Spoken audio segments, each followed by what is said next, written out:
Hi everyone. So today we're going to be looking at linking verbs and verb phrases as predicates. So we've looked at verbs, action verbs as predicates, but today we're going to look at linking verbs, and you might hear them called auxiliary verbs, helping verbs, verbs of being. They're not all exactly the same list, but these lists of verbs overlap so much that I'm not really worried about whether you want to call them a linking verb or a helping verb or an auxiliary verb or whatever. Verb of being, it doesn't really matter. Just know that there are action verbs and then there's this other group. I'm calling them linking verbs. All right, linking verbs do not show action. So instead, they link the subject of the sentence with some more information about that subject. So for example, and here I have an example here, Trina is friendly. So Trina is our subject. That's the who or what that the sentence is about. But notice there's no action here. So we can't find our predicate by looking at what did Trina do, because she didn't do anything here. So we have to find our linking verb. And the linking verb is is. All right, is our verb here. And is links Trina to more information about her, links Trina to friendly. Trina is friendly. There is this little song, and there is a link here if you want to click on it, that shows, you can also just search it on YouTube, 23 linking verbs, and they sing it to Jingle Bells. There are a lot more verbs than this, but these are some of the most common linking verbs: am, is, are, was, were, being, been, be, have, has, had, do, does, did, shall, should, will, would, may, might, must, can, do. All right. So if you want to watch that little like 30-second video or something on YouTube, it might help. The music might help it stick in your head. All right, so you usually hear predicate defined as what the subject is or does. If you Google it, that's what you're going to find. The subject of a sentence is what the predicate of the sentence is what the subject is or the subject does. We've talked a lot about what the subject does. That's action verbs. Now it's is. When a linking verb is the predicate, we usually say that it shows what the subject is.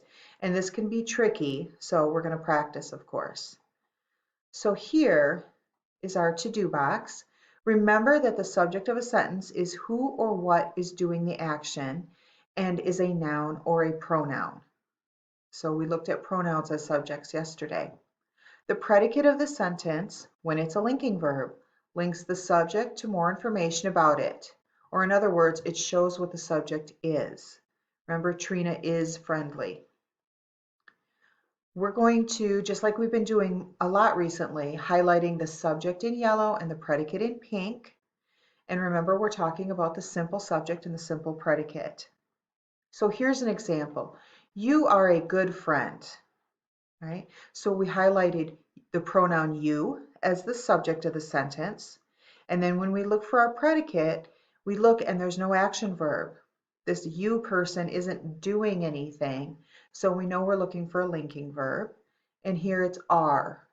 So are links the subject to more information about it, right?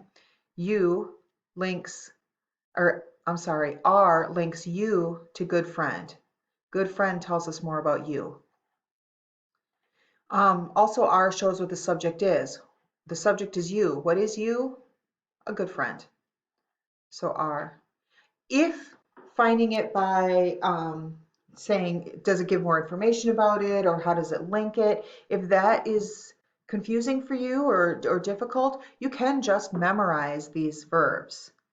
The list, again, it's here and it maybe seems like a lot to memorize, but if you watch that little video and you remember it to a song, right, you can memorize them probably fairly easily that way. A lot of us learned like all the states because we sing them to a song, right? You can, and there's a lot more of those than there are of these, so you can do it. All right, your work for the day, highlight the subject and the predicate. So that's these little 5 questions here or tasks. Next, another big idea is sometimes the verbs have to work together in order to make a predicate. And so when this happens, we call them verb phrases. When we have more than one verb working together, these are verb phrases. So for example, right here, Jack will go with you. Oh, Jackie. Jackie will go with you.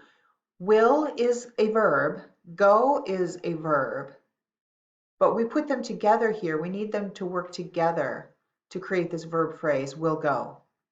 So our subject is Jackie and our predicate is will go.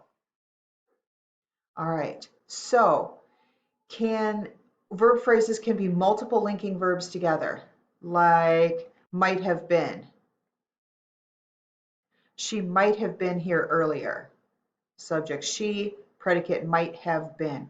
Might is a verb, have is a verb, been is a verb, and they're all working together to kind of say one thing, might have been. It's one idea. Verb phrase. A verb phrase can be a combination of linking verbs and action verbs. For example, is running. So is we know is a linking verb. It's that verb of being. Running is an action, right? An action verb. We put them together and we get a verb phrase. So Kyle is running a marathon today.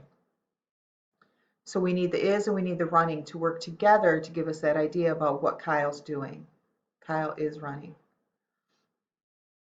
All right, so 5 more little sentences here for you to identify subject and predicate. This time I would be looking for verb phrases when you're looking at your predicates. And remember, subjects can be nouns or pronouns now. So that's it for today. If you have questions or concerns, please Google with me. I'm always happy to help, and have a wonderful day.